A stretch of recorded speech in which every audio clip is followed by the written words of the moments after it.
Hello,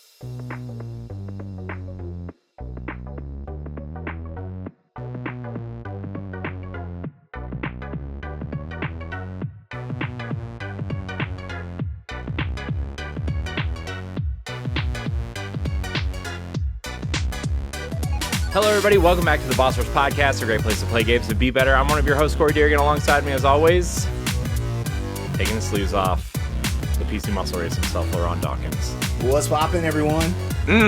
Hijacked the show for a month and a half. Hey, I had it, you got it. It's your baby now. I'm just kidding, man. I appreciate the all of the work. It was it's been I did it because I love you. Dude, it's been the longest 3 months of my life. I'm ready for it to be over. Hey! It's officially February now. I mean, like we finally made it out of January. My year is starting. I can finally stop typing 2024. Oh, you do that? Oh man, last year's model. Anyways, also here is the mad pharmacist herself, Stephanie Klimov. Hey, I'm starting to miss last year's model. This year's has been kind of, yeah. Anyway. Ass. Yeah. But yeah, I'm happy to be here though. This like 1 to 2 hours of happiness a week. Jeez, that went dark. Oh man. Speaking of dark, that voice you hear is the number one Dallas Lakers fan. Oh voice. boy. Josh Finney. Boy. Team Luka, baby. Free Luka. Man. How are you feeling, Josh? Are you upset yet? Have you come to terms with it yet? I'll put it this way. I saw the news right as I was getting ready to go to bed the other night, and the shriek that I let out made Chelsea think that some sort of international incident was happening. I explained to her that Luka got traded, and she just stared at me for a moment. And saw that I was trying to process it because I just kept repeating it. She's like, the only time I've ever seen you in 12 years of us being together like that, she goes, is one, when you fell on your surgically repaired foot and would not stop crying and yelling. And two, when you found out that your mom had passed away. So this was akin to losing a family member in her eyes. People I have not talked to since high school. For reference, I'm 33. People I have not talked to since high school were reaching out to me and being like, "Are you okay? Do you need to talk about it?" Oh no! Oh, dude, it's been bad. Investigate Nico Harrison and Patrick Dumont for crimes against humanity. It's bad. They held a funeral in the plaza. I don't know if anybody saw that on Twitter. Mavs fans got a Mavs blue casket overnighted to Dallas. Some rich fan did. They held a funeral in the plaza in front of the Dirk statue. And you would think that Luka got like shot in Vietnam or something the way they were acting out there. That is crazy. I almost went down there and I was stopped from going down there. They were playing the Paul Walker song from Furious 7 on a boombox down there. Oh my God. People were spray painting on the ground, sell the team. There were pictures, jerseys, flowers, recovery beers being left all over the Dirk statue. And it's ironic. The Dirk statue, for those who don't know, has an inscription: "Loyalty never fades away." Well, it does now when Mark Cuban has the team sold and the new owners clean us out. Ooh, it's a bad time, but it's okay. I have a Luka jersey ordered from the Lakers already. Nice. I definitely did it out of spite. Because listen, there's 3 things I hate in this world: late stage capitalism, my girlfriend's family, the Los Angeles Lakers. I have been driven to support the Los Angeles Lakers now. The Los Angeles Lukas. Because my emotional well-being depends entirely too much on the happiness of a 6'9" Slovenian man. Fair enough. Who drinks Michelob Ultra as recovery beers after games instead of smoothies like everybody else in the world. Well, that's why they also called him fat, an alcoholic, and out of shape on his way out. I don't know if you've seen this man play basketball, but he yelled, "Shut the fuck up" at Snoop Dogg during the playoffs. You know what? You know what? Actually, I'm all for yelling "shut the fuck up" to Snoop Dogg these days now. Well, yes, now of course, well, but now usually it's like a 12-year-old playing Fortnite. So. That's fine. They spent 20 years telling me what they were doing to my mom, and I was like, oh, that's great. My mom walked out on me anyway, so I'm glad somebody's keeping her happy. Oh boy. Yikes. So yes, that's my emotional state right now, Corey. Thanks for opening this can of worms for everyone listening. You're welcome. Corey, you're a mean, evil man, Corey. No, I just know how to entertain people. No, he's not. We opened up the questions thread for Tower Casuals, and the first question we got was, "What's your emotional state like post Luca?" And I was like, "Oh God, we get complaints about talking about sports, and I'm about to get on a soapbox." Well, you know what? We can always just blame the new monk fruit Red Bull because it's got Corey all excited and awake. It's delicious. This is not a monk fruity episode. Well, the good news is like that's like a very good sugar substitute. So I guess it has to taste better than all the other fucking Red Bulls out there. It does. It tastes much better. I had a regular one yesterday, and it was like, what is this trash I'm putting in my mouth? Yeah, you don't like your life, basically. If you're having one of those Red Bulls. Yeah. I cut Red Bull out of my life like 7 months ago. One, I've never felt better. But two, for your health.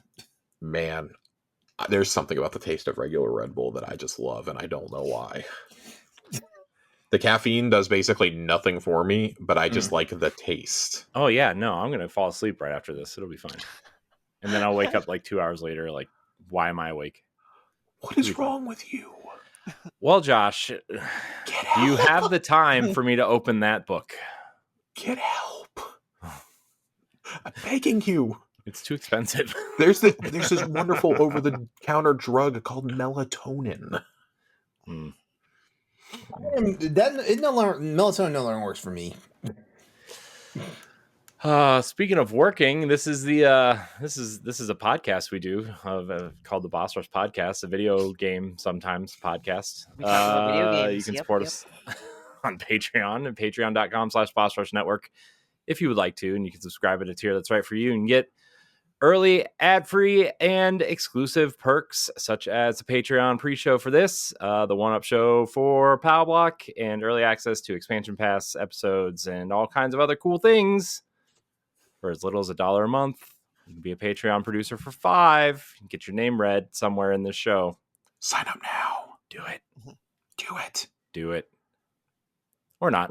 If you can't support us, no big deal. You can subscribe to us on YouTube. You can leave us a nice review on Apple Podcasts or Spotify. Leave us some 5 stars.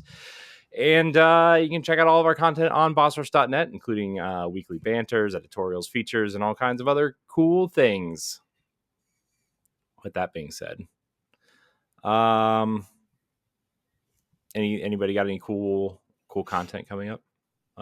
Stephanie, you did a spotlight recently. It was really good. Yeah, just published with Adam, aka Crashtroid, who is a composer for video games. Most famously known, I guess, for Peglin. Really excellent conversation. He was a gem to talk to. I feel it was a very entertaining conversation, and we talked a lot about supporting indie games and all that good stuff. So check it out. I definitely need to go back to the drawing board as to what I will have on the pipeline. I know once we go to PAX East, I'll definitely be producing more content. So yeah, there's a long list for PAX East this year. It's fast approaching. It is. Yeah. Fast approaching when it's like 4 months away.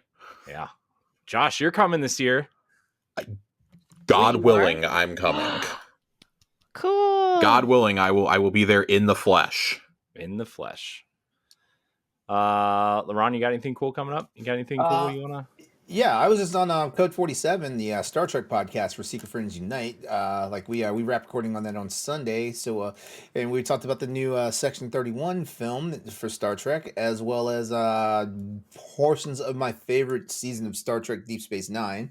So yeah, that's coming up. I don't have the date for when that's live, but I think it'll be live by the time you guys hear this recording of the Boss Rush podcast. Oh, nice. Josh, you got anything cool coming up? Yeah, the new Destiny dungeon drops on Friday, and I'm going to be playing through it and doing a review of it this weekend. Nice. So, as is tradition, as soon as a piece of endgame content comes out, I destroy my sleep cycle and make sure I get it done to do a review as quickly as possible. Like a true gamer. Like a true gamer with a capital G. Yeah. And then Ain't nothing but a G thing, baby. it won't be next week. It won't be for a little while, but later on this month, we're going to be reviewing Avowed on Xbox Casuals. Nice. Yeah. So I'm very excited to get into that next week, and maybe a little bit Preloaded. of Monster Hunter somewhere in there. Yeah. Yeah. Preloaded, I say. Avowed is preloaded on that Xbox for me. It in fact is. Doing my best to play more games this year. I've actually played new games, but we'll get there in a minute. As for me, I was on Nintendo Main Podcast. I think I plugged that last week though, but you can check that out. We talked a lot about Switch 2 and some David Lynch stuff and Twin Peaks stuff and games being influenced by Twin Peaks and all that kind of stuff. So you can kind of go check that out if you would like. They are great people. They've been doing Nintendo Main about as long as Ed and I have been doing Nintendo Pow Block. So go check that out. Yes, LeRon. Do you even know anything about Twin Peaks? No, I don't. I really just you barely watch movies and television. Here's the thing. I sat there and listened while they talked about it because they know way more about it than I do. So I just kind of, hey, I said stuff about like Alan Wake and he's a big fat phony. You don't even like Alan Wake. I know, but I know it was inspired by Twin Peaks. So was Zelda, apparently. What? Yeah. The OG? Wait. Apparently, Zelda is inspired by Twin Peaks at some point. Twin Peaks came out after Zelda. I'm not the original Zelda, just like later entries. I don't know. That just further cements my whole conspiracy that Miyamoto's a hack. So yeah, there you go. Oh, Jesus Christ! I'm being stupid. No. You can't walk that back. No. Watch, tomorrow morning I'll be heading out to work and Miyamoto's going to be at my front door. Twin Peaks served as an inspiration for the 1993 video game The Legend of Zelda: Link's Awakening, with director Takashi Tekuza citing the series as the main factor for the creation of the suspicious characters that populate the game, as well as the mystery elements of the story. Huh. Corey was not technically wrong. He was just wrong about which game. You are so right. Oh my god! Because I read that from Wikipedia. Because I think about the original Game Boy. Because I played the original Game Boy, Link's Awakening, and now I'm thinking about there was some damn. Look at how old this guy is. Kooky ass fucking characters in that game. Hey, whoa! Some of us waited for the DX version. Okay, guys. Whoa! Hey, wow. Josh, it's been nice having you on the show. There goes my invitation for the future. You've been disinvited. The last thing real quick, I guess, is the Bossies are up, and if you haven't watched them, you can go check that out. I've clipped them all out. All the categories and guests and everything are all clipped out. 96 videos in total in that playlist. So Jesus. Yeah. I was really excited to play some of those games, and by the time that was over, I'm like, I never want to see Final Fantasy VII again. Or Metaphor or Balatro, those three games specifically. They can. How dare you? How dare you? Yeah, I still need to officially spend money. I don't want Luis. Okay. Yeah, if I hear the name Luis one more time, everybody named Luis I'm coming after you. I'm just kidding. By the way, sound off in the comments, let us know some of your thoughts and views on how like the Bossies turned out, like especially the winners. I'm curious what the audience thinks. Yeah, I know we're gonna talk about it at some point, somewhere on this show, maybe at some point. We should have a post-mortem. I know. Ooh. I have thoughts on, because the Bossies were really long, right? Like they were much longer than I anticipated, about twice as long as I anticipated. But I have thoughts. It made the Keeleys look short. Yeah. It sure did. That's why I wish I could take credit for that one, but I can't. Like someone coined that one. I was like, fuck, why did I think of that? Yeah, that's fine. But yeah, we'll talk about it at some point. I just yeah, go check them out if you haven't. All right, LeRon, I'm kicking it over to you because you did this week's doc, and I'm kicking it to you. I'm shifting it your way.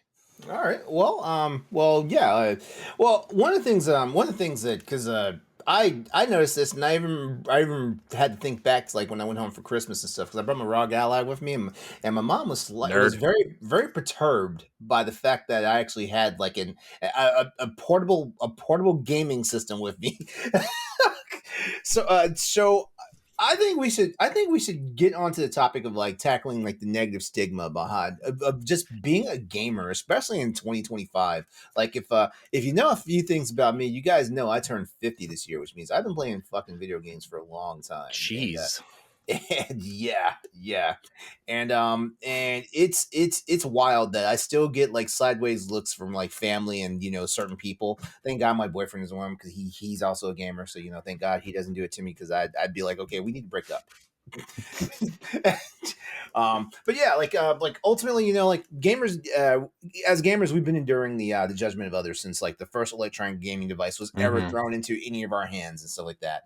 And like it comes down to comments such as, "Why do you waste your time playing games?" or "Does that really satisfy you?" or even like some of the more like patronizing bullshit, like it has to be less fulfilling than like simply reading a book or like taking in some art or whatnot, whether it's our parents and grandparents, our educators, politicians, or even spouses and closest peers, like being a gamer can feel like the biggest burden on all of us and stuff like that. So I think we should discuss like some of the stereotypes and misunderstandings about being gamers, and also what we've had levied at us over our career as gamers. Mm-hmm. I even got talking points, so we can keep it on rails if we need to. No, I really like this topic because on one hand, looking back when I was younger, I felt that I was even more ostracized if I liked anything nerdy like video games. And in a sense, video games has become a little bit more accepted, mainstream, and trendy. And yet at the same time, I can't seem to escape a lot of the judgment. For me, primarily, it's like the bubble in my life, my family. Like if I or my when I go out and get my hair cut, I'll bring my Switch now because what am I gonna do? Read a 2-year-old dirty magazine? Like, no, I'm gonna bring my Switch and play it. And the hairdresser's like, "Oh, you play video games for children?" I'm like, "It's not for children." It's not for children. And it's starting to really this implied shame. I'm like, guys, get over it. Or like you said about books and movies, I'm like, part of me wants to say back to him, like, how is this any worse than you binge watching like a reality show? Like, I just don't understand. If it's fulfilling and stimulating to you, that's fine, and one other one, but this is more for comic relief, is a stigma that gamers are smelly and lack hygiene. We don't all lack hygiene. Yeah, no. not all of us. Just a lot of people in the expo hall at PAX. Yes. Yes. Yes. Josh, you read my mind. You know what should happen is people that hold those signs that say the line starts here or whatever should be handing out little sample deodorants or something. Dude, Old Spice could make a killing if they sponsored. I tell you. Yes. Or like there's these things called dude wipes. They're like little disposable, whatever. Hey, listen, I'm not saying we all need to smell like, I wouldn't say roses. Roses isn't the most ideal smell, but like, goodness gracious, take a shower. I'd rather some of them did smell like roses than what they do wind up smelling like.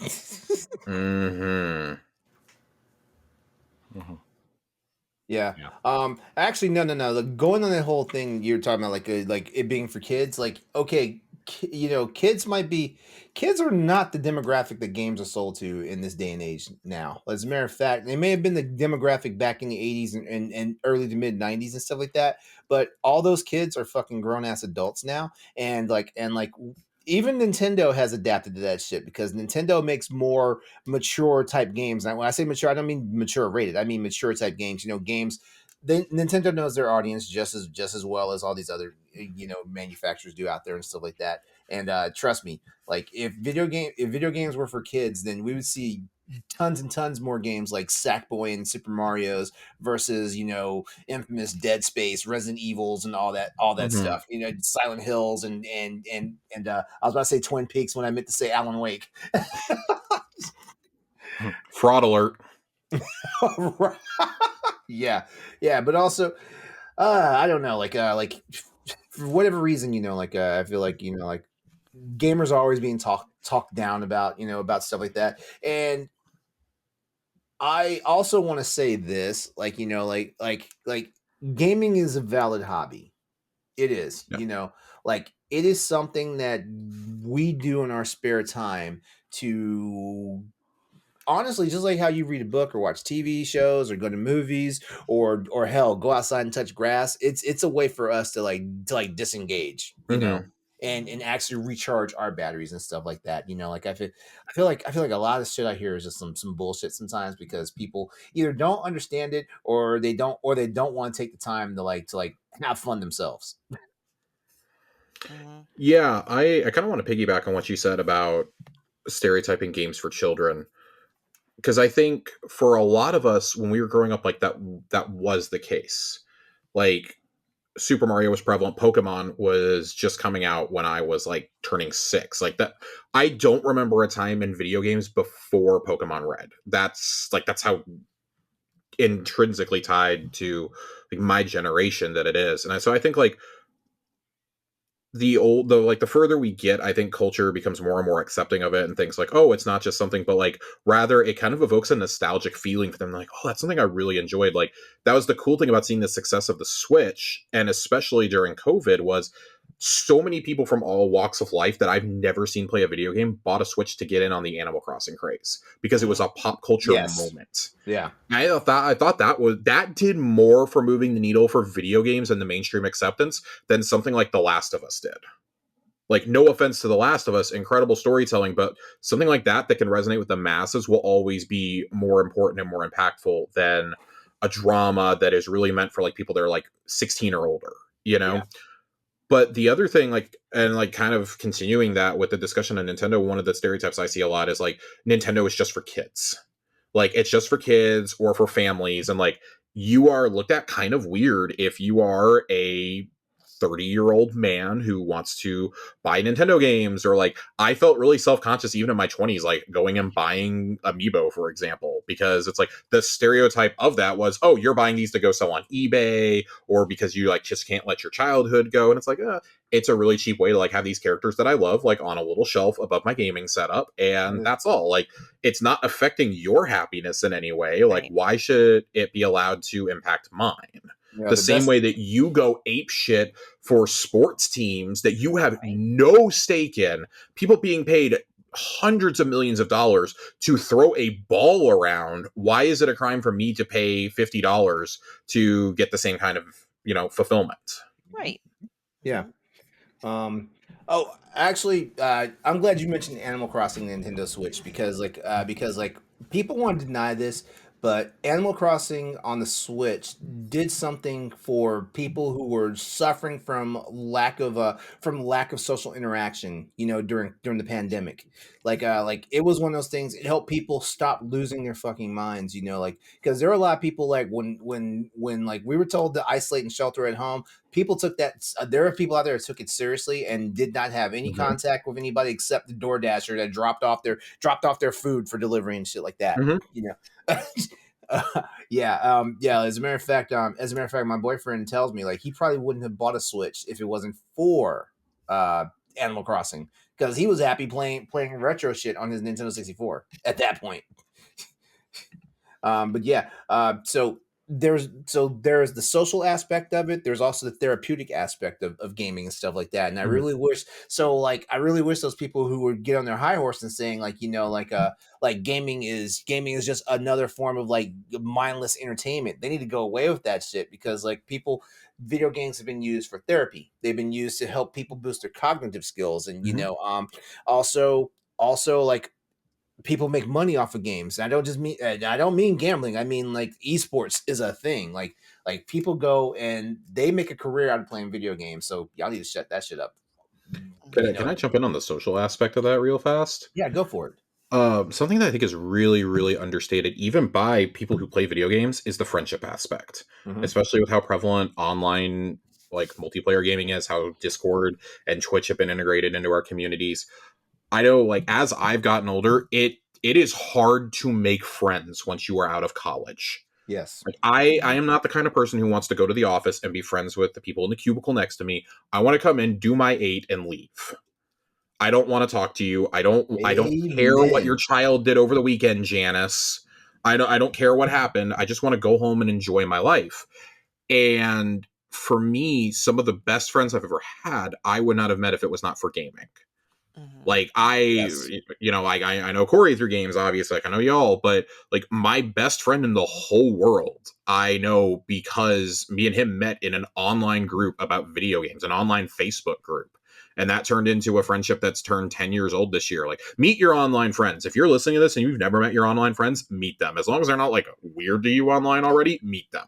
For real, yeah. No, I mean there are some people who are like really freaking weird out there, but for the most part, like the gaming community, if you are running in the right circles, you feel at ease. Those are good people. You know, not everybody is, one of the weirdos you see on Twitter these days, or a misogynist or anything like that. Like, there are genuine, really, really amazing people in the gaming community. They're just usually really quiet. Hold on a second, Corey. The only reason why we haven't met yet is because I made the mistake of saying I was going to give you the biggest hug of my legs around your waist. That's the only reason why we haven't met yet. Because like I said something I shouldn't have said, and now the friendship's weird. I mean, I don't like people touching me, and I feel like I would embrace that. So, but in all seriousness, like I think online gaming coming to consoles back when it did, right as the internet was like becoming the thing. Like, internet was already popular, obviously, in 2002, but it coming to a home box that you could play in your living room and you could get on and play Halo or Madden with your friends. Like, that was the perfect thing for someone growing up as a teenager at that point. Because, I hang out with my buddies at school and then I come home and like we're playing games at night. Like, Call of Duty came out when we were in high school. It was this huge thing. Like, we had Call of Duty and Halo and Rock Band nights and like all this stuff.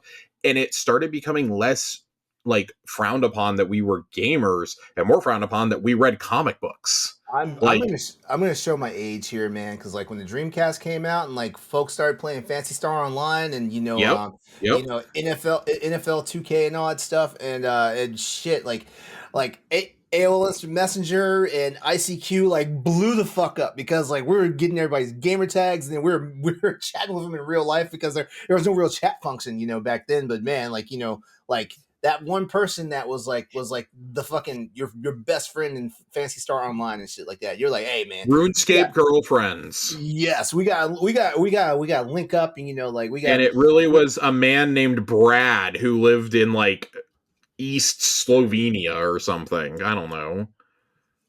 Oh yeah, we're not gonna talk about GIRL tonight. We're not.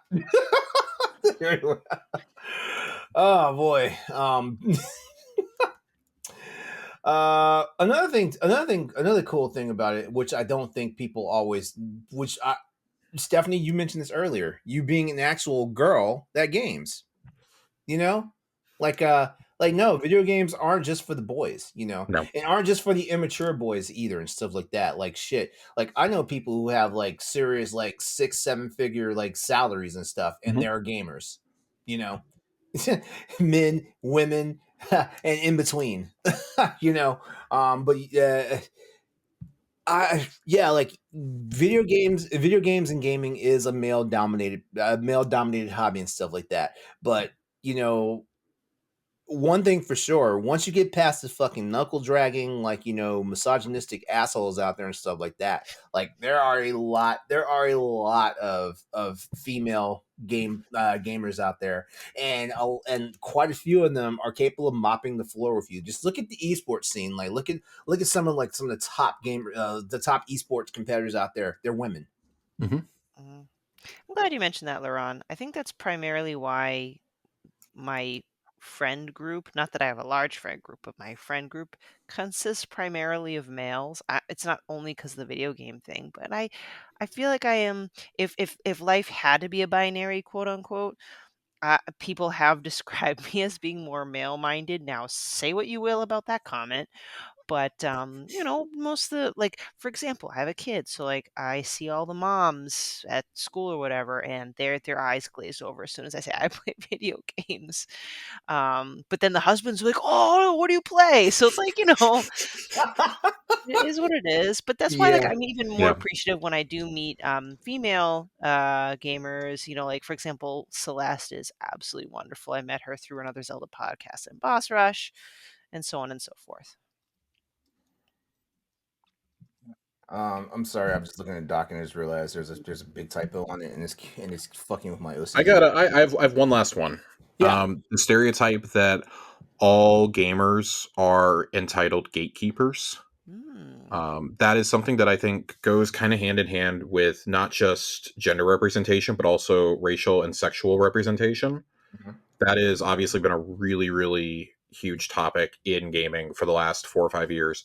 And it's just not all of us are the loud vocal assholes that are going to scream every time that a woman or a person of color shows up on screen, or somebody who's non-binary or a lesbian or gay or whatever. Like, you are valid and you deserve to see yourself reflected in the art that you enjoy. Yeah. We don't throw a fit about it in any other kind of art. Why is it such a problem when it comes to video games in particular? Mm-hmm. And I think it's because it makes these insecure, and it's insecure men, for the most part, let's be completely honest, uncomfortable at the idea of having to experience something that is not tailored directly towards them, like games largely were for the first 30 years. Yeah, true. They don't have the capacity to see themselves in somebody else's shoes. And I think that's why games like Life is Strange or, Dragon Age Veilguard is another good recent example. Like, I think that's why they make them so uncomfortable, is that they have to confront there is another worldview and other ways of life besides just their narrow-minded, dogmatic point of view. Mm-hmm. But then we all get painted with a really broad brush like that. Like, oh, you must drop, oh, you play video games online. Oh, you play something I have literally been told. Oh, you play a Call of Duty, you must drop racial slurs. What? Yep. The stereotype of Call of Duty players is that they drop racial slurs and homophobic slurs. That is a very real thing. That is something that goes back to high school. No, yeah. Because it originated I've heard with that, Halo lobbies. But I just feel like if I walk, well, maybe it's because I come from gaming. Like that wouldn't be the first thing I think of when someone just says generically, "I like video games." Yeah. You'd be shocked. Yeah. Wow. Yeah. I'm at a loss for words. I mean, yeah. That is an actual conversation that has happened. No. I'm not saying it's not. I'm at a loss for words because the fact that I'm thinking about some of my experiences, and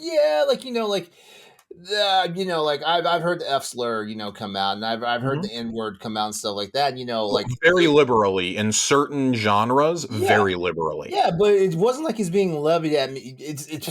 It's not being levied at me, out of abject racism or homophobia or whatnot and stuff like that. Because no one knows what the fuck I am until I start saying anything, online about it, stuff like that. 9 times out of 10 is illiterate dummies not knowing how to express their fucking frustration at getting their ass shot off, for the 19th time in the same round. My girlfriend used to get very misogynistic comments when we would play. Going back to Halo, in the early days of our relationship, we would play Halo 4 together on Xbox Live, and very quickly learned that we needed to just be in a private party because people would just she would be in there, and either it was sexist, it was misogynistic, or they were just hitting on her constantly. Mm-hmm. And it made her extremely uncomfortable, to the point that even today when she plays games and it's an online game, she will choose a male character model just so people won't try to flirt with her in game. Even though like her voice is not coming out, like so that people aren't coming up and like trying to do like something suggestive to her character in a player space or a lobby or something like that. Now that's the one thing I can say, like definitely, like that's one of the things I can say that, like that stereotype is out there for a reason, Yeah. because dudes just don't know how to fucking act sometimes, A lot of the time. It's ridiculous. Any final thoughts on this?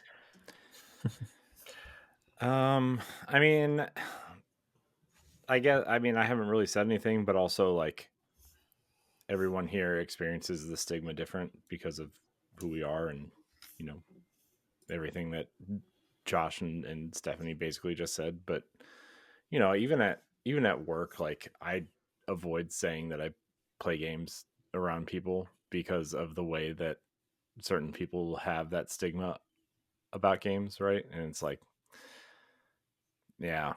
And like it's kind of weird sometimes because like my boss actually thinks it's pretty cool that like our YouTube channel and our podcasts and stuff are about games and what we do. And like he like kind of brags about it for me.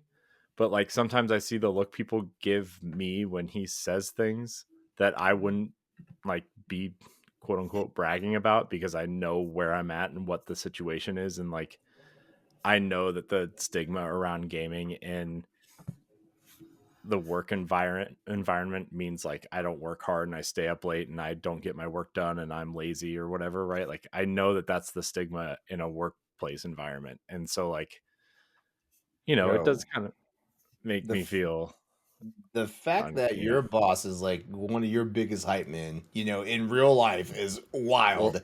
Well, I told you I got hired there because of our channel, not because of my resume. I would fucking well. I mean, I feel like like in my line of work, right? Because I'm an IT guy. In my line of work, this would probably help me, on a resume as well.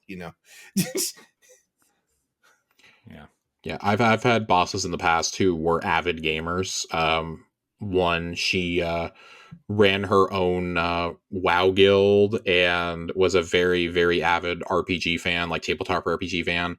Another boss of mine would regularly, like when I was doing paperwork in the office at night when I was a server, would come over and like be like, you don't have to clock out yet, like knowing that I was a huge Halo fan and would talk Halo lore with me. And like even in the early days of Destiny, like would talk Destiny with me. It was really cool.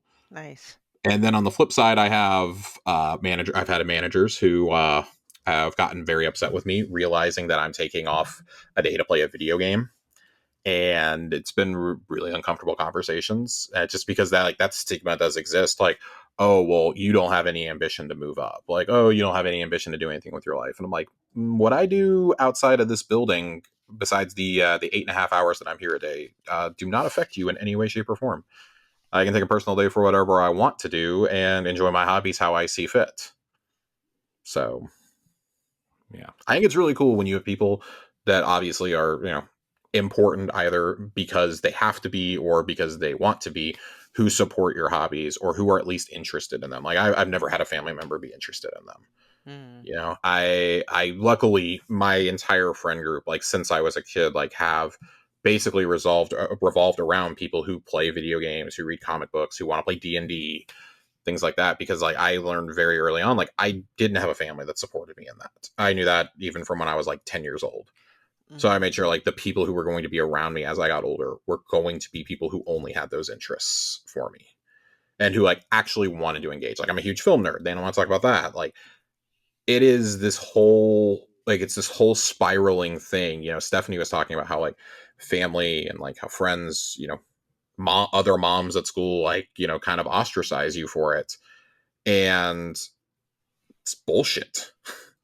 It's frankly bullshit. Like it just keeps coming back to the same thing. Like you should be able to enjoy the kind of entertainment you want to and the kind of art you want to, free of judgment. Yeah. There is room for critique and there's room for discussion. There's not room for judgment. I'm gonna say this too, and this is probably gonna take it off the rails just a little bit. Like, look, like let people like and enjoy what they like. Hell, if you enjoy porn, hey, No one's going to judge you for it. Wasn't gonna go there, but I'm just no. I just want to put it out there because I feel like like people put gamers in like a really extreme, and there are other things that are pretty extreme and stuff like that. But if at the end of the day, if no one's hurting anybody behind it, why the fuck is it bothering you? You know what I mean? You know what I mean? Like let us spend our money, let us waste our time, let us get our jollies off of like whatever it is we want to do. And like I'm saying this for video games. I'm not saying this. I'm not saying Oh, this. I'm getting my jollies on. Oh, jeez. Yeah, the guy who actually changed it to a sleeveless shirt just to give some fan service out there, is saying all this right now.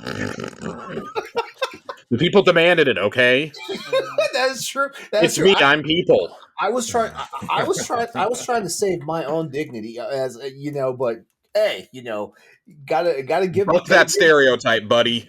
gotta give them what they want, I guess. We're not all out of shape. LeRon's doing a lot of heavy lifting over here. Jeez. Oh, okay. All right. So, before I kick this back to Corey, just please sound off in the comments. Like hit us up. Let us know how do you guys feel about this, and if there's, and have you ever been subjected to the negative stigma of being a gamer and stuff like that? I'm pretty sure you have. Spoiler alert: you have. Yeah, yeah. We would love to hear. We would love to hear your thoughts and some things have been said to you, and we may take this back up at a later date, and be like, hey, we got a lot of this in the comments, Honestly, we should actually be reflecting on some of our comments more and more on this show and stuff like that, besides just asking questions for what you guys want to hear from us. Yeah, I like that idea. All right, back to you, Corey. All right. Well, here we are. We are here. We are. I don't know what we're doing anymore, guys. We're just a pile of fun-loving gamers. Okay. Mm-hmm. Capital G's. Yeah. We're just some guys in the gal talking about games. Yeah. Mm-hmm.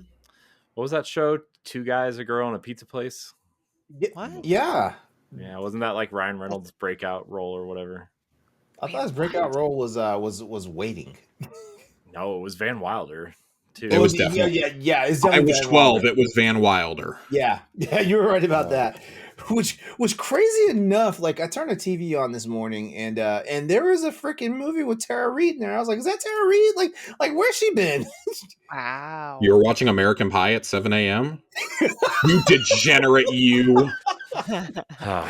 No, he actually had a pie too. This was a reenactment. I mean, we did just say we weren't going to judge for hobbies. For we're not yucking your yum. His Don't worry. page. Corey, please take control of the show. Is that going to be a Patreon extra, a watch along? Yeah, I'll watch along of LeRon. LeRon with American Pie 2. Oh, I'm fresh out of baby oil. The superior American Pie. The superior American Pie. Listen, I was a teenager in Texas. Okay, things were lonely. Oh, I went to a very religious school. Oh no. Oh no. All right. Well, we're gonna move on. Please move on. Because I'm so sorry. Yeah. Anyways, so we're gonna move into the banter of the week, as they say. Banter of the week is the Boss Rush banter that we discuss sometimes when we make time for it on the Boss Rush podcast, and you can find all those written out on bossrush.net every day. I tried to write one, and it ended up being about the size of 3, so it is no longer a banter. It's a banty. But it's a good article. It's something. Thanks for reminding me. I have to get that scheduled for Saturday. Yeah, it's fine. Anyways, this banter is from Josh Martinez. You can't truly appreciate a video game's impact at first. There's many things you could take from this. You could take it. We play a game, and when we finish it, we're like, we think about it. We have those initial thoughts, and then we come on here, or we talk to our friends about it, or Discord or whatever, and we talk about how we felt about a game, right? But also, Sometimes there's games that we think about a couple weeks after, a couple months after, a year after. There are games that I think about 10 years, 15 years later, you know. These games could impact us in multiple ways, whether, you know, we fall in love with the characters, the stories, the messages, the meanings, you know, if it becomes a series with multiple entries. I'm looking at Kingdom Hearts is a series that you know, has impacted a lot of people in various positive and negative ways. So yeah, I mean, how do we take these games impacting our either our trajectory in games? Has the impact of certain games changed the genres that we play, led us towards new genres, games that we feel nostalgic for? LeRon, you look like you have something to say. Yeah, actually I do. Okay, so everybody knows that I'm a fan of like Mass Effect. Like What? I'm talking the entire Mass Effect universe. I even went back and have started actually like I've found the novels and I've actually started to read some of those and everything. Especially This is news. I'm hearing this for the first time. yeah, but here's what I'm going to say about this, because like a lot of people probably don't know about my history of Mass Effect. Like I actually bought an Xbox 360 when the original Mass Effect released and stuff like that. For some strange reason, it did not grab me, you know. So yeah, like I traded in, sold off my Xbox 360, and that was about the end of it. But then like when the trilogy finally released on PS3, I was like, you know what? Like let me try this again and see what happens. And little did I know, is like a game that I had written off, like, you know, like I want to say what Mass Effect was, what, like 8 years old by the time, like, yeah, they're pumping games out back then, right? Because yeah, like Roughly. Mass Effect 1, 2, and 3 came out, like I want to say within 2 to 3 years of the previous releases and stuff like that. So Yes. by almost 10 years, like the entire series was available for people to buy in like one big collection and stuff like that. So yeah. So when I sat down and popped it into my PS3, because I was not buying another Xbox. I was done buying video games. Well, that's a lie, because I bought Nintendo Wii just for Monster Hunter 3. But anyway, I was done buying whole ass Can consoles. you imagine LeRon sitting there with motion controls going like this? I was actually no. I was actually playing. Was that Arm Day for you? Did you like put wrist weights on? No, he's sitting on the Wii balance board riding his mount. I'm just gonna tell you right now. Tuesdays and Thursdays it's Monster Hunter. Monday and Wednesday it's Sambas de Amigos. Oh, jeez. Oh my God, Josh. Yeah, you're too much, man. But yeah. So playing Mass Effect and actually sitting down and taking it seriously and playing it for the first time after the game had been out for 10 years, like I actually wound up not only getting an appreciation for it, it wound up propelling Mass Effect to one of my all-time favorite series franchise games, you know, ever, you know, like behind Monster Hunter, behind Dead Space, behind Resident Evil at the time, you know. Like yeah, it was great, and yeah, I'm excited for, you know, the next Mass Effect project, even though it sounds like it is in danger right now. But yeah, so I'm gonna say, like, you know, like yeah, like sometimes the first definitely, like with Josh's own words here, like sometimes a game's impact, you know, on first glance is not is nothing, you know, that truly inspires people. Yeah, there are some people that know that immediately know, oh, this is a phenomenon, I'm gonna eat it up, you know. But for other people, it's like, no one's for me, until I turn around and played it again, you know. It just like there's another game that I totally disrespected, like back in the day, and people are really going to laugh at me for this one, because like yeah, like I didn't like Okami when it first came out, but when it re-released on PC, 15 years later, and I played it, I was like, what the fuck was I thinking? So I don't know, like I guess my gaming taste had evolved by that point, you know, maybe. And I was definitely happy as fuck when when they unveiled Okami 2 is coming at the Game Awards. Yeah. Yeah, so I knew it was announced at the Game Awards, but I didn't really watch the trailer. I watched it during the Capcom thing today. And like the way that game looks is, I mean, obviously the last one was a PS2 game, right? So like it's gonna look, PS2y, I guess. I don't know a better way to say it. But this looked amazing to the point where I thought about, and I know Stephanie, you've been playing Okami. And I'm like, part of me wants to go back and play the original, but then I'm like, but it has inverted controls. It's clunky. It's a little frustrating. The brush stroke stuff doesn't always work correctly. It's like, do I really want to put myself through that because the second one looks great? I don't know. I might though, because I'm on an old game kick, which we'll get to later. But let me tell you, Ninja Gaiden 2 Black is pretty good. Pretty fun. So, yeah.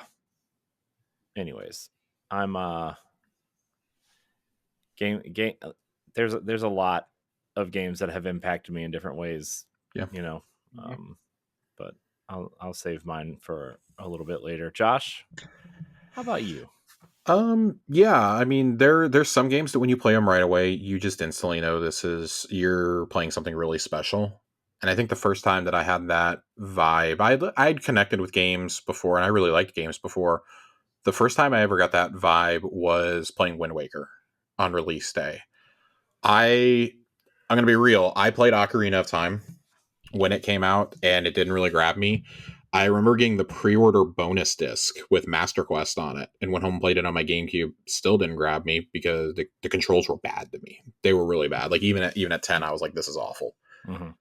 Wind Waker, though, I had spent 2 years seeing this game called Zelda, people talking down about it, and I'll never forget.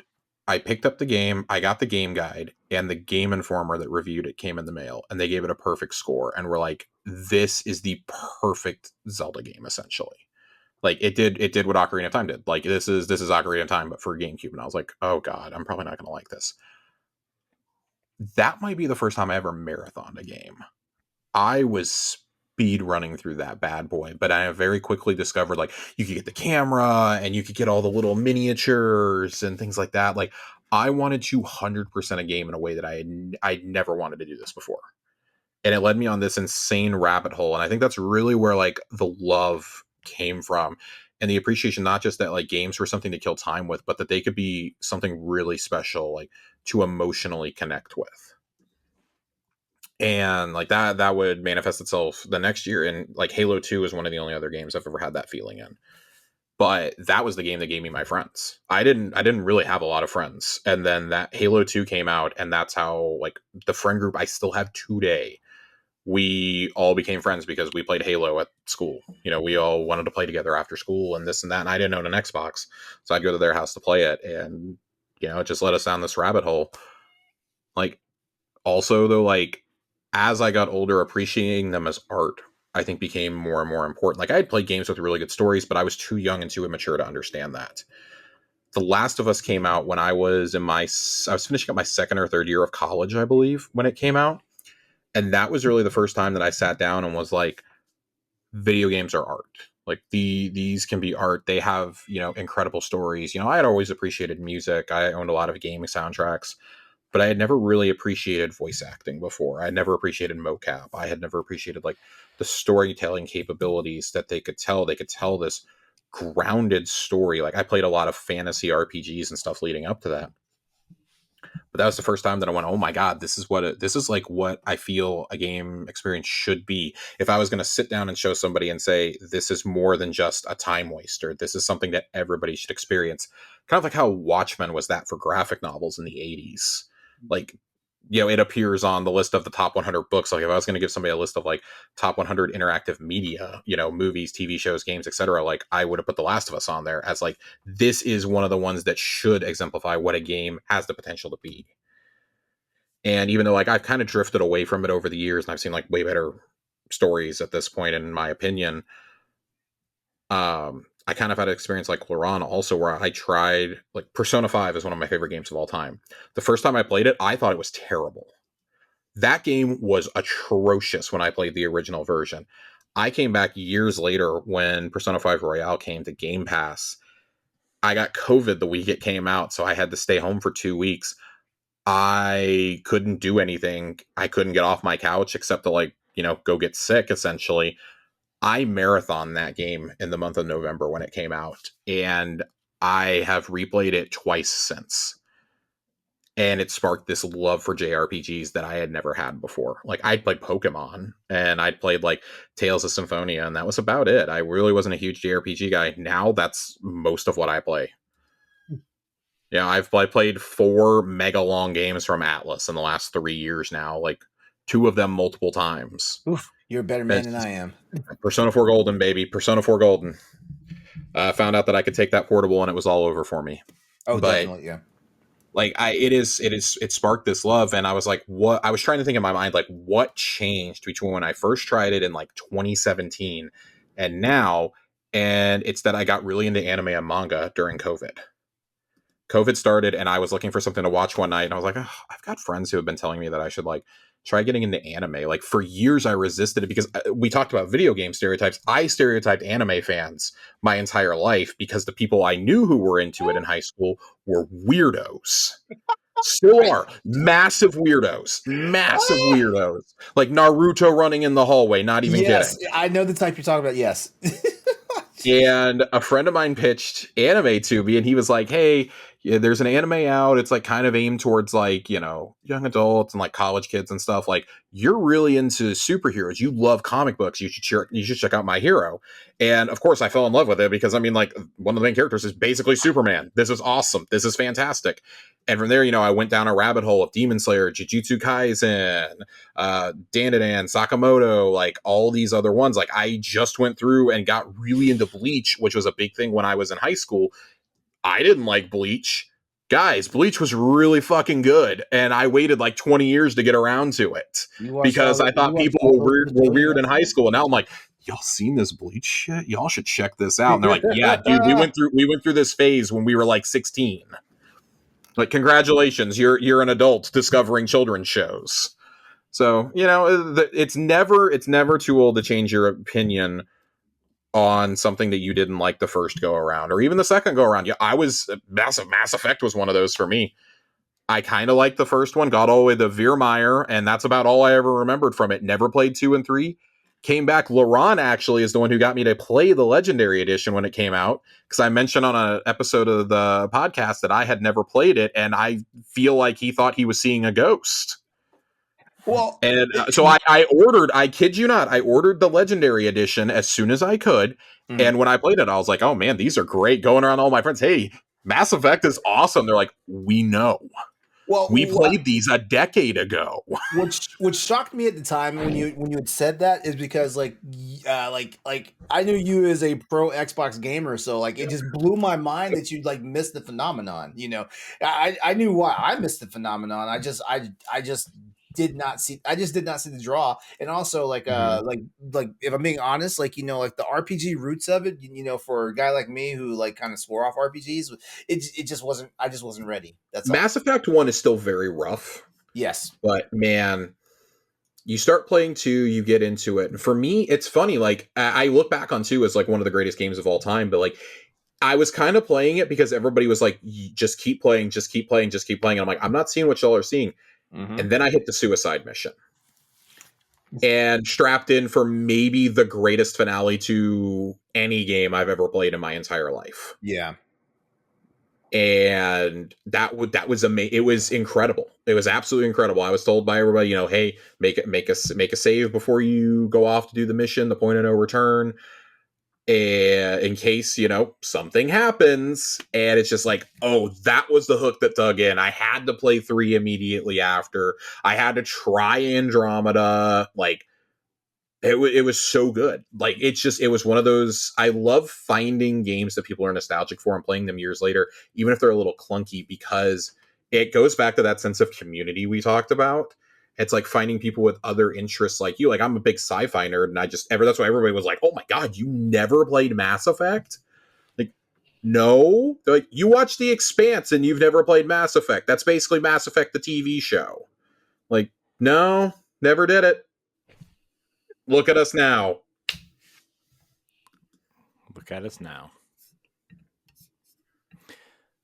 Stephanie? Goodness, I'm not sure if there's much more for me to add, but I will say that I'm the sorry. no, but I was Josh and I just got the running our mouths. Sorry. no, I was gonna piggyback off of what Josh said about, for me, I definitely view video games as an art form. So when looking at art, whether it is a painting on a wall at a museum or a, cinema movie or a novel, um, when you could enjoy it or not enjoy it, when you read or view it, and then it's the conversation and the thoughts you have afterwards where you could gain even more value after you've put the controller down. The only thing that I perhaps don't have the luxury of being able to enjoy a game, moreover, is that I don't have the time to usually replay a game twice. Mm-hmm. Uh, I'm not even quite sure if I can count games beyond on one hand that I would replay just purely for the sake of time, which is unfortunate because I do feel like there's some games, especially those that are very dense or have a lot of lore or themes in there that you can't pick up all in one run. And I don't know, maybe when I retire, I can revisit those games. I don't know. Yeah, games are. I mean, I think just based on this small conversation proves that games are important in terms of. I mean, it's the same way people feel about music and movies, although also a little bit different because we get to interact with it and be a part of it, and um, it's why we're all here. It's why we're all connected. It's why we're all, I mean, Josh and I have talked about it 100 times, but we became friends in a Facebook group looking for some dumb weapon in Destiny. Yeah. And the old sleeper stimulant Facebook group. Yep, it still exists, by the way. Jesus. I met my best friend in the world like playing Dance Dance Revolution. So there you go. Yeah. And, I mean, I know, fucking nerds, I'm not laughing right? about that. I'm laughing at the fact that I made a quip about you dancing around with maracas earlier. Exactly. Yeah. I had the wrong rhythm game. It's great. So he was doing leg day, not arm day. Got it. Rhythm games are a guilty pleasure of mine. Please tell me it was the Mario DDR. No, it was not that one. Oh man. Boo! I actually hate that. It's not even a music game. Guys, it's been nice being here. I gotta go. Oh, I'm afraid to find out LeRon's thoughts on Mario being an NBA Street Volume 3. That was interesting. I don't want to start a whole new conversation, but I've always just hated the fact that Nintendo has to inject like their shit into shit that does not need Nintendo in it. I love it. What, you don't like Bayonetta dressing up as Princess Peach to fight demons and vampires? I do. Actually, I have no complaints about this. That's great. I love Bayonetta in the Zero suit, though. That shit rocks. I'm fine with both of these. Let's go, Smash Brothers. What are you waiting for? Okay, let's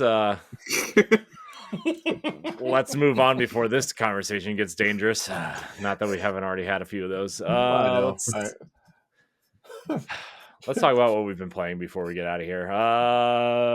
Josh, you are our esteemed guest. Oh no. What are you playing? I just rolled credits on Indiana Jones and the Great Circle the other day. Nice. Fantastic game. Stumbles a little bit towards the end, but really, really, really enjoyed it. It feels like the true fourth Indiana Jones movie in a lot of ways. Taking place, putting it between Crusaders and Last Crusade and Raiders is a great idea.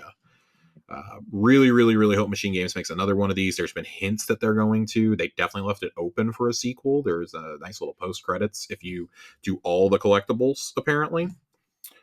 I am prepping to play Citizen Sleeper 2. That just came out. Mm-hmm. Very excited to play that. Really, really, really love the first one.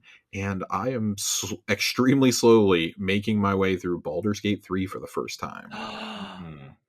What's your build? I am so excited to play it. I held out for as long as I could. I wanted to play it on PC, ended up getting it on Xbox. I love D&D. So I'm very excited to play in this world. I love Larian. Divinity Original Sin 2 is an absolute masterpiece. Oh man, I'm just in the opening area and I'm like, I see why this won all the awards. So what's your build? Like, what's your race and your So class? I brought my character in my actual D&D campaign into the game. That's awesome. I play a black dragonborn rogue named Nox. And he's a thief with a heart of gold. He's trying to change his thiefly ways, but he's really bad at it. He's got some sticky fingers.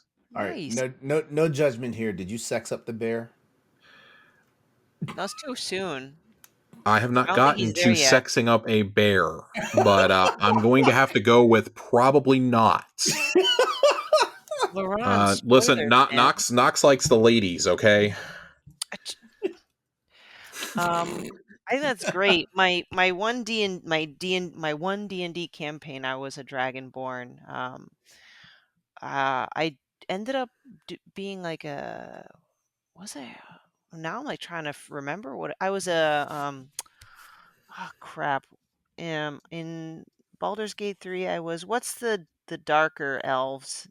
Um, I'm blanking out, but that's what I was, and I was a fighter. I'm itching. Speaking of playing games more than once, Baldur's Gate 3 will be whenever I eventually have the time, a game that I will want to replay. Every single person I know who has played Baldur's Gate 3 to completion has either stated that they have to play it again or they have played it again. Mm-hmm. So that is pretty much the highest praise I can get for a game that is well over 100 hours long. It's the same thing I heard about Divinity. I heard a lot of people speak the same way. We talked about Persona earlier. I heard the same thing from a lot of people about 4 and 5. So the year of the mega game continues for me. I went from replaying Royale last year into Persona 3 Reload, into playing through Golden again, into playing through Diablo's expansion, into Metaphor, and it doesn't stop. I just keep picking the world's longest freaking games to play, with Destiny sprinkled in there too. Oh, I can't wait though. What's everybody else playing? You know what? I'm gonna go next. Yeah. I've been playing Ninja Gaiden 2 Black. Ooh. I am 5 chapters in. Is it still as hard as you remember? Actually, it's not as hard as I remember. I was expecting to go in being like, okay. I was like, I'm going to put it on normal first and see how hard it is. I would say the biggest obstacle has actually been the camera. And I've been actually fiddling with the camera controls the entire time I've been playing to try to, at least make it serviceable. Just because, like, sometimes it snaps weird, and sometimes it does. When you go to reset it to get behind you, sometimes it snaps to an enemy, which is a setting, which is fine. I if there's enemies around, I would like the camera to be set at an enemy, so if I press forward, I can just go fight the enemy. But like, it's other than that, it definitely does still move like a Xbox 360 era action game, but it's fun. It's kind of I guess I don't know if it's just because I've been playing too many open world games at some point, or like modern games have just changed the way we think of games, but it's nice to play a linear kind of hallway game where all you do is like chop people up with different weapons and decapitate them when you press your Y special move. And the bosses are pretty interesting. I forgot that there are like real monsters in this game. I kind of forgot that was part of the whole thing. Like when you're down in the subway in the third chapter or whatever, and you see these big kind of hulking alien monsters with like knife arms that you just kind of have to chop up. I think the combat's really cool. I think the weapon variety is really nice, and they, it kind of offers that rock paper scissors thing to where you switch weapons depending on what the enemy has, but also like you don't have to do that. It helps kind of finish them off, but you don't have to, which is kind of nice. It kind of reminds me of the old God of War games in that respect a little bit. But yeah, I'm enjoying my time with it. It looks great. It runs at 120 frames a second on Xbox, if anybody cares about that. I do. Although there is a significant graphical downgrade when you put 120 frames a second on. In Ninja Gaiden? Yeah. Yeah, I think one of the really cool things they did with this was I saw a report on this that the build that they actually overlaid with UE5 is not original Ninja Gaiden 2. It's the Stigma version from the PS3. Mm-hmm. I thought that was a really cool way to like honor all of the previous versions that came. Mm-hmm. Like, because Stigma was their way of getting around like the publishing deals eventually. Right. But it was really cool to like see that they honor that, but also the legacy that Ninja Gaiden Black itself had on the OG Xbox. Yeah. So it's cool because I the original trilogy is actually on Game Pass right now. So I actually downloaded Sigma and Razor's Edge. I pretend Razor's Edge didn't happen. I remember playing it when it came out on the Wii U, but I don't remember it at all, except that it has the purple-haired girl from Dead or Alive in it. It's the only thing I remember from it. So, I don't know. That's kind of all I remember that. But Ninja Gaiden 2 is great. I'm really enjoying it. I have also been playing Disney Dreamlight Valley, of course. But I will not put anybody through that. The other Disney game I've been playing is Disney Speedstorm, though. Huh? The free-to-play racing game. Let me tell you, talk about a free-to-play game that wants your money. Holy shit! Let me tell you, it's real quick. Circling back to Ninja Gaiden, does playing 2 make you excited for 4? It makes me much more excited. Like, is 4 an absolute must play for you when it comes out now? Yeah, I will. Knowing that it's Team Ninja plus Platinum, so you're getting the 2 best hack and slash devs ever. Playing this makes me even more excited that Platinum is working on it. Because this, I feel like Platinum games kind of control better than this does. Yeah, but you add this combat system into a Platinum movement. You add this to like Bayonetta, essentially. Yeah. It feels this Ninja Gaiden 4 is definitely much higher on my most anticipated list than it was 3 days previously. Ago. Yeah, it's really cool. If you have Game Pass, check it out. I think it's if you don't have Game Pass, it's $50 on all platforms except for Switch. It's coming with that Switch 2 announcement. Yeah, but you can play the original trilogy on Switch if you dare. If you want to break your sale Joy-Cons right now for $31. No blood because it's the Sigma versions, but yeah, but that's all I'll talk about for now. That's all I've really been putting a lot of time into is that. So, Stephanie, tell me about Okami. I'm trudging along, looking at the hours. I think I'm only a third of the way through. I didn't realize how long of a game it was. I'm still enjoying it. I enjoy the fabric of what this game is made of, and the overall gameplay, the story, the culture. Like I said, I still struggle a little bit with the inverted controls and the brush mechanics not always working the way I want it to, but you know, still trudging along. It was one of the 4, as I mentioned before, backlog games that I have pledged to beat this year, and this one was going to be my first because of the Okami sequel that I'm looking forward to. So, I'm still playing the silly Pokemon trading card game Pocket thing. Me Yeah. too, regrettably. I'm Ah. kind of playing. I keep forgetting to just log in and do my dailies. So the thing with that, sorry, I didn't mean to cut you off, Stephanie. I actually play it with my kids. I let them, because you can open 2 packs a day, so I Yep. let each one of them open 1 pack Mhm. each, and I've convinced my kids that they need to find me a Charizard, so I'm making them open old packs. Oh wow, wow. Awesome. No, I have This my has to son. be illegal. It is. I have my son open up these packs too, so it's just a lot of fun. I battle once in a while. I've only traded once. The trading is just shenanigans. So, It's awful. mhm. So, do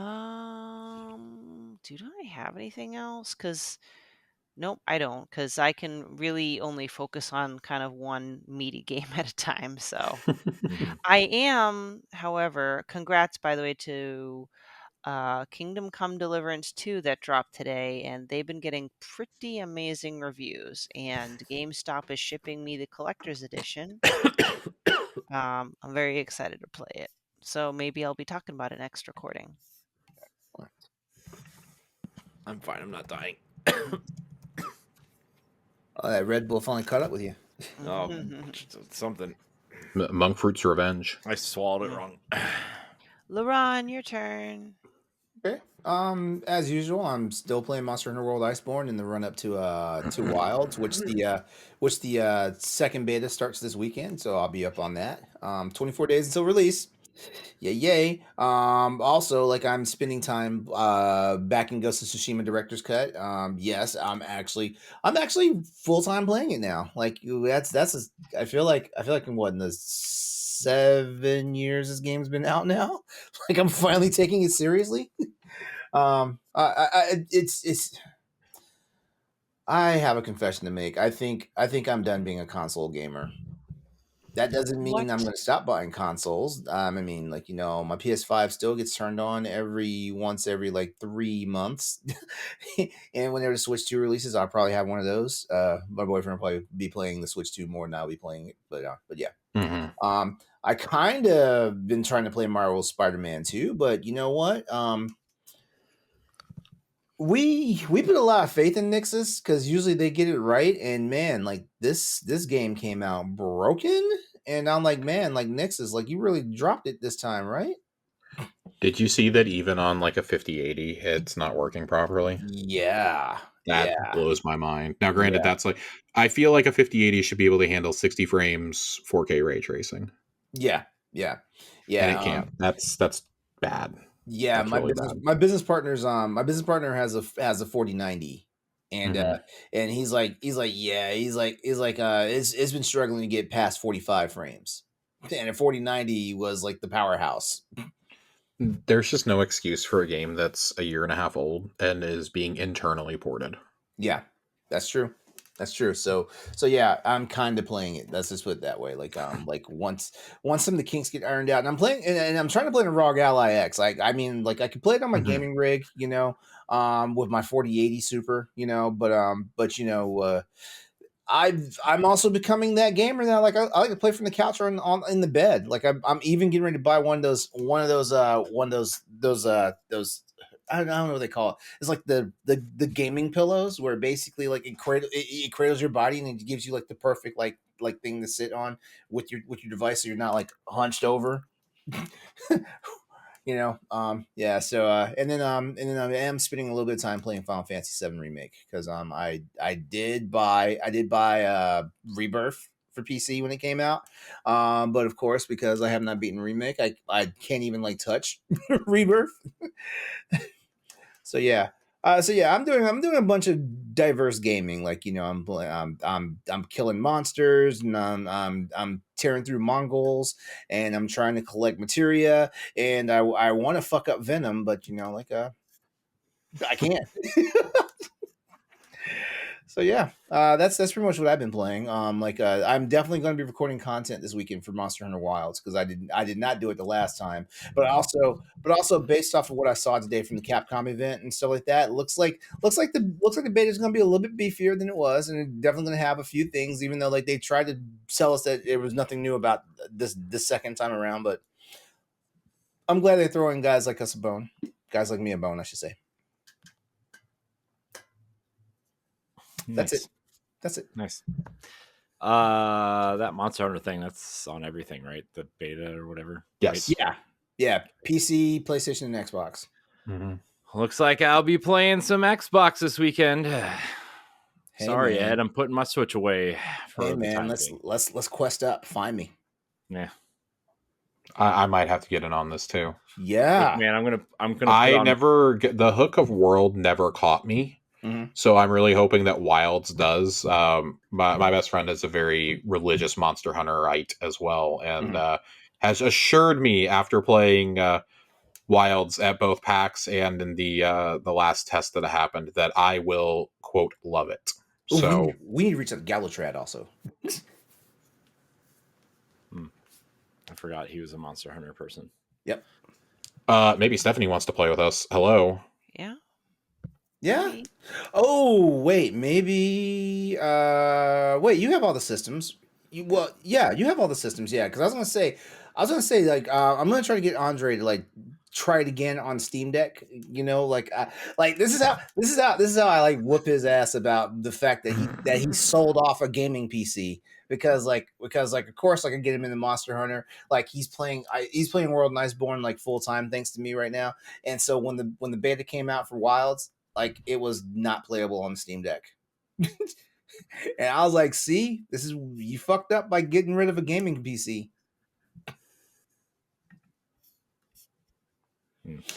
I'm done being elitist. Corey is rolling his eyes at me. I'm done being elitist. I didn't say a word. You were rolling your eyes though. I'm sending an email to our friends at Toge Productions because they replied to me, sir. Krieg's Front Tactics. That's Steam. Not my area, bro.